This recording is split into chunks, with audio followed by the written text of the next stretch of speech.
Դուք հիշում եք խոսակցությունները այն մասին, որ իրականում մեր աշխարհը կառավարում է գաղտնի կառավարությունը։ Մի քանի մարդիկ, որոնց իրականում ոչ ոք չի ճանաչում։ Իսկ ինչ եթե ես ձեզ ասեմ, որ կան հստակ ապացույցներ, որ սրանք ոչ թե բամբասանքներ կամ խոսակցություններ են, այլ իրականություն է։ Եթե նայեք Apple-ի, Tesla-ի, Facebook-ի, Amazon-ի, Microsoft-ի ու աշխարհի բոլոր մեծ եւ հարուստ ընկերությունների սեփականատերերի ցանկը բոլոր տեղերում կտեսնեք նույն անունը՝ BlackRock։ Ստացվում է, որ իրականում Elon Musk-ը, Zuckerberg-ը, Bezos-ը, Bill Gates-ը, նրանք բոլորը միայն խամաճիկներ են, իսկ իրական տերը այս ամենի BlackRock-ն է եւ հենց այս մարդը։ Հիմա ես ձեզ կպատմեմ ինչ է իրականում BlackRock-ը, ինչ կապ ունի այս մարդը BlackRock-ի հետ եւ ով է նա, որ իր ձեռքում պահում է աշխարհի փողը ու այսօր ստվերից գաղտնի կառավարում է մեր եւ ձեր կյանքը։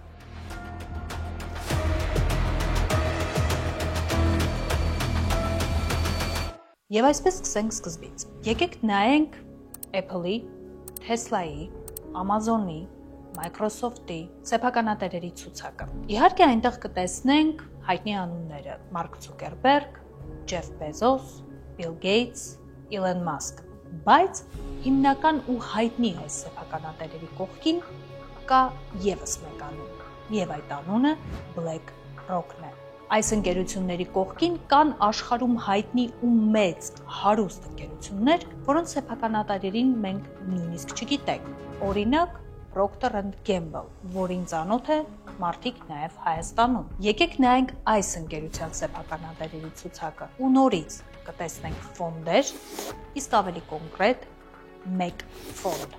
BlackRock անունով։ Վերջապես ինչ է այդ BlackRock-ը եւ ինչ կապ ունի այս մարդը BlackRock-ի հետ։ BlackRock-ը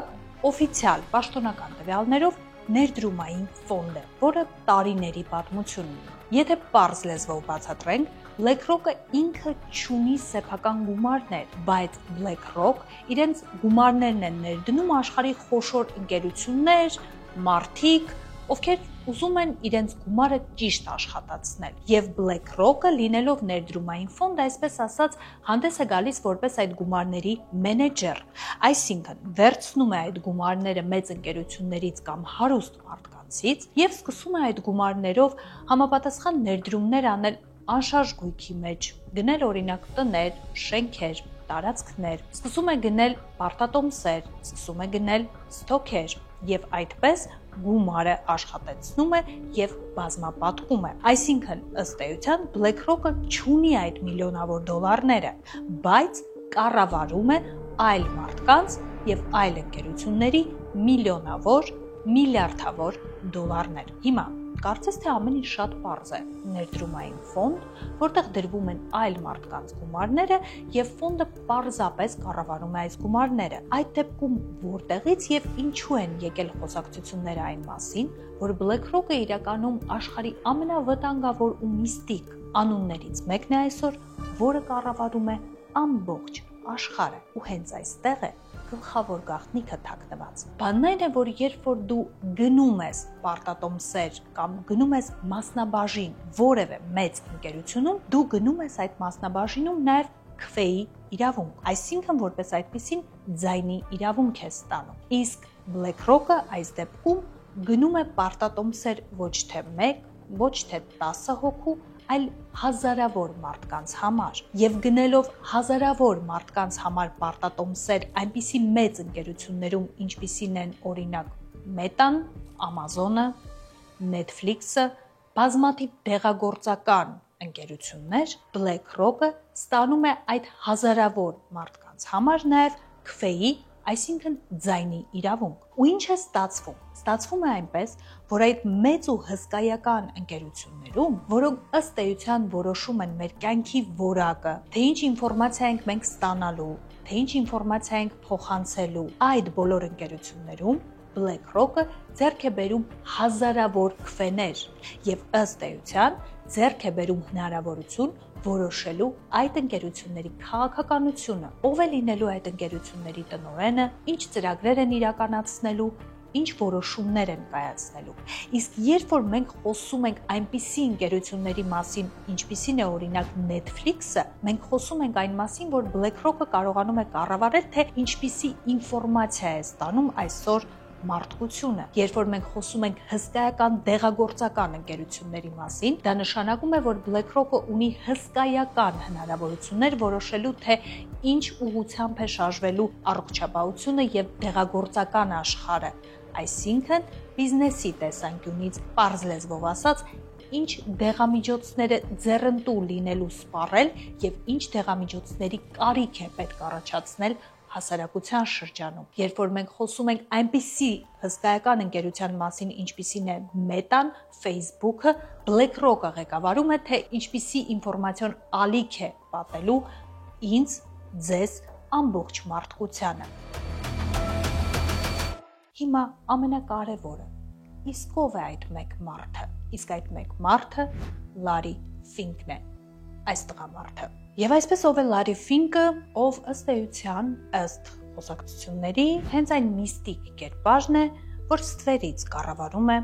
ամբողջ աշխարհը։ Լարի Ֆինկը ծնվել է 1952 թվականին Կալիֆոռնիայում, Ամերիկայի Միացյալ Նահանգներում, շատ միջին հնարավորություններով միջին դասի հրեական ընտանիքում։ Լարին ուսումը որոշում է շարունակել համալսարանում եւ փորձում է ստանալ քաղաքագետի մասնագիտություն։ Բայց սովորելու ընթացքում նա հասկանում է, որ քաղաքագիտությունը իրենը չէ, իրեն ավելի հետաքրքրում է բիզնեսը, իսկ ավելի կոնկրետ անշարժ գույքի բիզնեսը, եւ նա արդեն մագիստրատուրա պաշտպանում է անշարժ գույքի եւ բիզնեսի կառավարման ոլորտում։ Շատ երիտասարդ տարիքում Լարի Ֆինկը անցնում է աշխատանքի First Boston բանկում, որը համարվում էր Wall Street-ի ամենամեծ ու հեղինակավոր ներդրումային բանկերից մեկը։ Եթե պարզ լեզվով ասենք, ինչ էր անում այս բանկը։ Այդ գումարը վարկի տեսքով տրամադրում էր անհատին, որպեսզի նա կարողանար անշարժ գույք ձեռք բերել, եւ դա երկկողմանի ձեռնտու էր լինում, նույնիսկ եռակողմ ձեռնտու էր լինում, որովհետեւ անհատը կարողանում էր ստանալ վարկ եւ գնել անշարժ գույք, բանկը արանքում ստանում էր տոկոսներ, իսկ ներդրողը կարողանում էր աշխատեցնել իր գումարները եւ դրանք կրկնապատկել։ Լարի Ֆինկը շատ հաջողակ էր այս ոլորտում եւ արդեն 30 տարեկանում նա հայտնի է դառնում Wall Street-ում նրանով, որ դառնում է ամենաերիտասարդ մենեջերը բանկային համակարգում։ Բայց 1986 թվականին Լարիի կյանքում ամեն ինչ կտրուկ փոխվում է։ Բանն այն է, որ Լարին չի կարողանում ճիշտ հաշվարկել շուկայի ռիսկերը եւ ներդրումները սխալ անելու պատճառով հաշված օրերի ընթացքում First Boston բանկի, իսկ ավելի կոնկրետ Լարի Ֆինկի հաճախորդները կորցնում են շուրջ $100 միլիոն։ Այս մեծագույն սխալի հետևանքով Լարի Ֆինկը դուրս է գալիս բանկի աշխատանքից եւ թվում է, թե դա պետք է լիներ նրա կարիերայի ավարտը։ Եվ իրականում այդպես է լինում է, սա լինում է Լարիի կարիերայի ավարտը Wall Street-ում, բայց դա լինում է նրա մեծագույն տրիումֆի սկիզբը միայն։ Լարին հասկանում է, որ բիզնեսի ոլորտում եւ հատկապես գումարների կառավարման ոլորտում ցավալի չէ եւ վախենալու չէ սխալներ թույլ տալը կամ վրիպելը։ Ամենավախենալու բանը շուկան, ռիսկերը ճիշտ չգնահատելն է։ Հիշեք սա, որովհետև հենց սա հասկանալն է հետագայում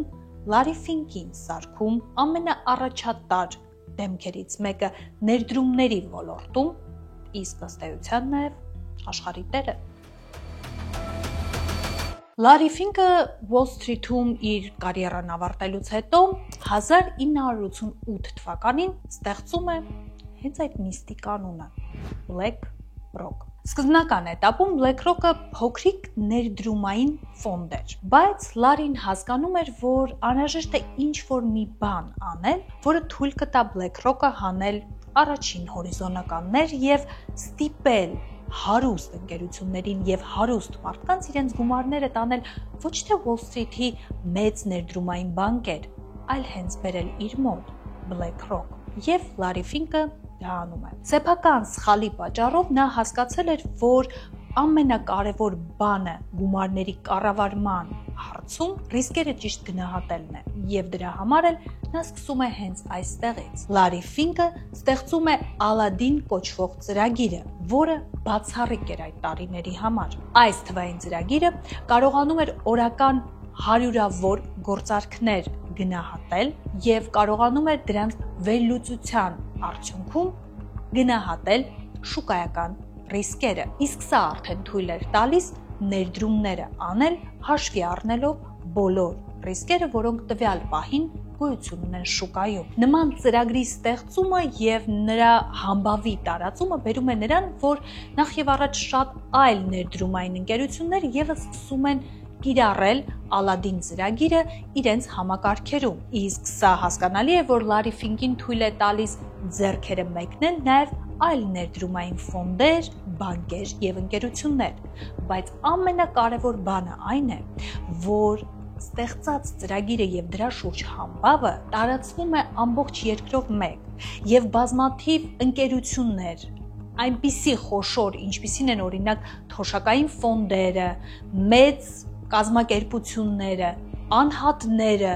նրանք բոլորը գերվստահություն են ձեռք բերում Լարի Ֆինկի եւ BlackRock-ի նկատմամբ, որովհետեւ սկսում են հավատալ, որ իրենց գումարները ոչ միայն ճիշտ են կառավարվում եւ ներդրվում, այլ նաեւ այդ ամենը արվում է ռիսկերի գնահատման վերահսկմամբ։ Սա բերում է նրան, որ BlackRock-ի կառավարած, ղեկավարած գումարների չափը աստղաբաշխական է դառնում։ 1988 թվականին, երբ BlackRock-ը նոր էր ստեղծվել, ֆոնդը ղեկավարում էր 27 միլիարդ դոլար։ 1992 թվականին արդեն այս գումարը հասել էր մինչև 18 միլիարդի։ Իսկ այսօր 2025 թվականին BlackRock-ը պաշտոնապես կառավարում է շուրջ 13 տրիլիոն դոլար։ Դուք պատկերացնում եք ինչ գումարների մասին է խոսքը, եւ այս բոլոր գումարները կառավարում է ըստ էության մի մարդ, եւ նրա անունը Լարի Ֆինկ է։ Okay, հիմա եկեք վերադառնանք վիդեոյի ամենասկզբին։ Հիշում եք, պատմում էի խոսակցություններ այն մասին, որ կա վտանգավոր ընկերություն BlackRock անունով, վտանգավոր առողջվածային կերպար Լարի Ֆինկ անունով, ով ղեկավարում է ամբողջ աշխարհը։ Ես այս ամբողջ ընթացքում ձեզ պատմեցի պատմություն հաջողված ներդրումային ֆոնդի մասին եւ հաջողված մենեջերի մասին, ով կարողանում է միլիոնավոր դոլարներ ճիշտ կառավարել։ Որտեղ է այստեղ վտանգը։ Իսկ վտանգը այստեղ այն է, որ երբ որ մենք գործ ունենք ընդամենը մեկ մարդու հետ, ով իր ձեռքի տակ բառի բուն իմաստով ունի 13 տրիլիոն դոլար, սա արդեն վտանգավոր է, որովհետև ընդամենը մեկ մարդ Լարի Ֆինկը ունի այնքան գումար, ինչքան չի կազմում անգամ շատ երկրների համախառն ներքին արդյունքը։ Հսկայական նման գումարները ընդամենը մեկ մարդու ձեռքում չափազանց վտանգավոր է, որովհետև դու երբեք չգիտես, թե այդ մեկ անձը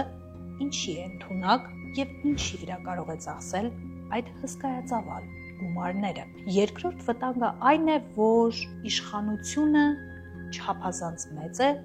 եւ դա միայն փողի մասին չէ խոսքը։ Ես արդեն պատմեցի, որ BlackRock-ը գնում էր մասնաբաժիններ ամենախոշոր ընկերություններում եւ այսօր հաստատի Լարի Ֆինկը իշխանություն ունի այնպիսի ընկերություններում, ինչպիսին են Tesla-ն, Amazon-ը, Netflix-ը, Microsoft-ը, դեղագործական բազմաթիվ մեծ ընկերություններ, բազմաթիվ ինքնաթիռներ արտադրող ընկերություններ եւ այդպես շարունակ կարելի է թվել։ Ոչ միայն անհատները եւ ընկերությունները, այլ աշխարհի խոշորագույն երկրները դիմում են BlackRock-ի եւ մեկ անհատի օգնությանը իրենց գումարները կառավարելու հարցով։ Այդպես, օրինակ, COVID-ի ժամանակ Ամերիկայի Միացյալ Նահանգների Ֆեդերալ ռեզերվը օգնության է դիմել BlackRock-ին, խնդրելով ճիշտ կառավարել ռեսուրսները։ Այդպես BlackRock-ը հզոր կապեր ունի Եվրոպական միության հետ, որպես խորհրդատու աշխատել է Մեծ Բրիտանիայի հետ Bank of England-ի ռիսկերի կառավարման համակարգի ձևավորման հարցում, ակտիվ աշխատել է Ճապոնիայի գլխավոր բանկի հետ եւ այդպես շարունակ։ Այսինքն այս ընկերությունը արդեն միայն շարքային ընկերություն չէ անհատների համար։ Դրա հետ այսօր հաշվի են նստում աշխարհի մեծագույն երկրները իրենց կառավարություններով։ Հաջորդ հետաքրքիր ու միստիկ փաստը, որը անհանգստացնում է կոնսպիրոլոգներին։ 2022 թվականին օրինակ Լարի Ֆինկը եւ BlackRock-ը հանդիպում ունեցան Ուկրաինայի նախագահ Զելենսկու հետ, որից հետո BlackRock-ը մեծ գումարներ հատկացրեց Ուկրաինայի վերականգնման համար։ Հենց սա խոսակցությունների ալիք ծնեց այն մասին, որ իրականում BlackRock-ը կարող է եւ իզորու է այսօր հրահրել պատերազմներ,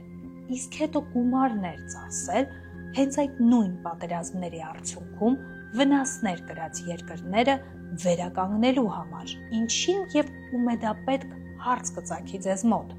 Կոնսպիրոլոգները դա բացատրում են նրանով, որ ամեն ինչ շատ պարզ է։ Վերականգնելով BlackRock-ը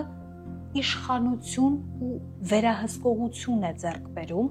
տվյալ երկրի կարևորագույն ինֆրաստրուկտուրաների վրա։ Դա կլինի ջուրը, էլեկտրաէներգիան, տրանսպորտը, օդային տարածքը, կամուրջները, այսինքն ռազմավարական կարևորագույն օբյեկտները։ Ու գուցե հենց այստեղից են խոսակցությունները այն մասին, որ հենց BlackRock-ը իզորու է եւ կարող է որոշել, որ պահին բռնկվեն պատերազմներ, ինչպես պատերազմների արդյունքում վնասներ կրած երկրներին օգնել եւ այդ օգնության արդյունքում ըստ էության իրենց ձեռքը առնել այդ երկրների կարևորագույն ռազմական օբյեկտների վերահսկողությունը։ Այս խոսակցությունները ել ավելի սրվեցին վերջին շրջանում,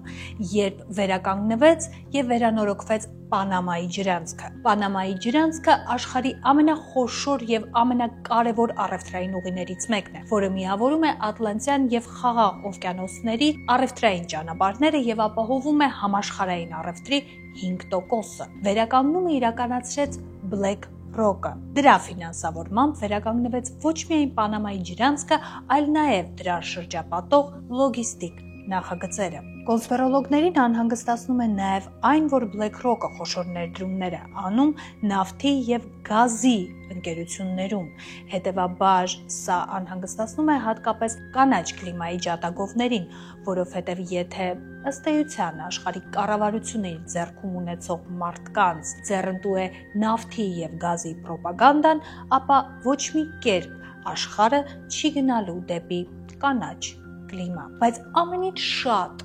կոնսպիրոլոգներին անհանգստացնում են այն բառերը եւ արտահայտությունները, որոնք Լարի Ֆինկը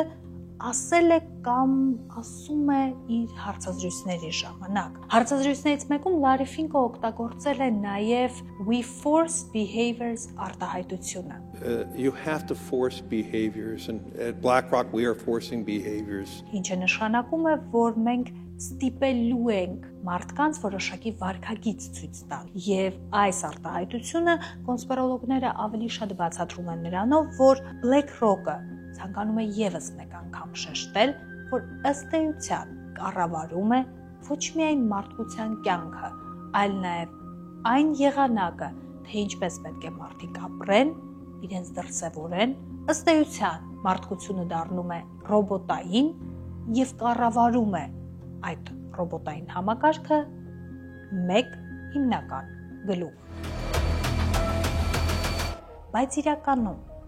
կա կարծիք, որ խոսակցությունները այն մասին, որ աշխարհը ղեկավարում է BlackRock-ը Լարի Ֆինկի ղեկավարությամբ, այդքան էլ իրականությանը չեն համապատասխանում։ Լարի Ֆինկը միակը չէ եւ BlackRock-ը միակը չէ։ Աշխարհը ղեկավարում է ըստ էության 3 մեծ ընկերություն. BlackRock, Vanguard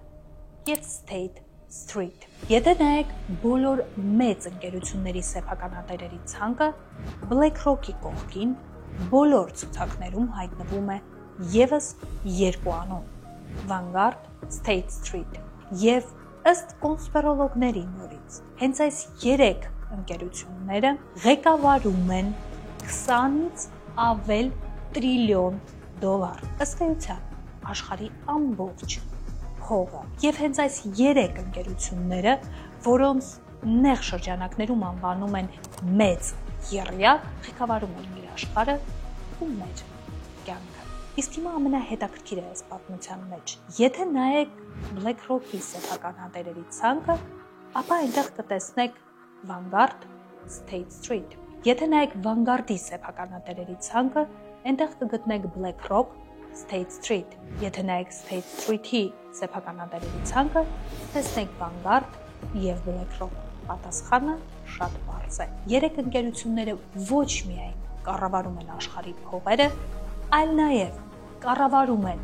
մեկը մյուսին եւ դրանով ապահովում են այն, որ աշխարհի այդ փողերը պտտվեն մեկ փակ շրջանի ներսում, որի կողմերը հենց այս երեք մեծ ու միստիկ ընկերություններն են։ Գրեք կոմենտներում հավատում եք արդյոք այս պատմություններին, արդյոք դուք եք մտածում, որ իսկապես այս երեք ընկերություններն են այն միստիկ երեք անկյունները, որոնք ստվերից կառավարում են մեր աշխարհը, ու նրանք են որոշում, երբ սկսվեն պատերազմներ, երբ աշխարհում տարածվեն մահացու վիրուսներ, իսկ երբ ամեն ինչ ավարտվի ու մարդիկ ապրեն խաղաղության մեջ, թե կարծում եք, որ սա ուղղակի կոնսպիրոլոգիա է եւ սա պատմություն է ուղղակի հաջողված բիզնեսմենների եւ հաջողակ ներդրումային ֆոնդերի մասին։ Գրեք կոմենտներում, սպասում եմ ձեր ակտիվությանը։ Ես խնդրում եմ, որպեսզի դուք անպայման լայքեք այս վիդեոն, կոմենտներում ինձ բարևներ ուղարկեք, բաժանորդագրվեք իմ ալիքին սեղմելով subscribe կոճակը, եթե արդեն բաժանորդագրված եք եւ նայում եք այս վիդեոն, սեղմեք զանգակը, դա էլ է ինձ շատ օգնելու, որպեսզի մենք հասնենք 200,000 բաժանորդի։ Եվ իհարկե, եթե ուզում եք աջակցել ինձ եւ YouTube-ի իմ ալիքին, որպեսզի ես կարողանամ ավելի շատ վիդեոներ նկարել տեխնիկական բոլոր իմ հարցերը լուծելով, միացեք իմ Patreon-ին փոքրիկ ամսական գումարով, օգնեք ինձ եւ YouTube-ի իմ ալիքը, սկանավորեք այս QR կոդը կամ ուղղակի վիդեոյի նկարագրության բաժնում գտեք Patreon-ը եւ սեղմեք լինկի վրա ու ամսական բաժանորդագրությամբ միացեք իմ Patreon-ին։ Մինչև մյուս վիդեո։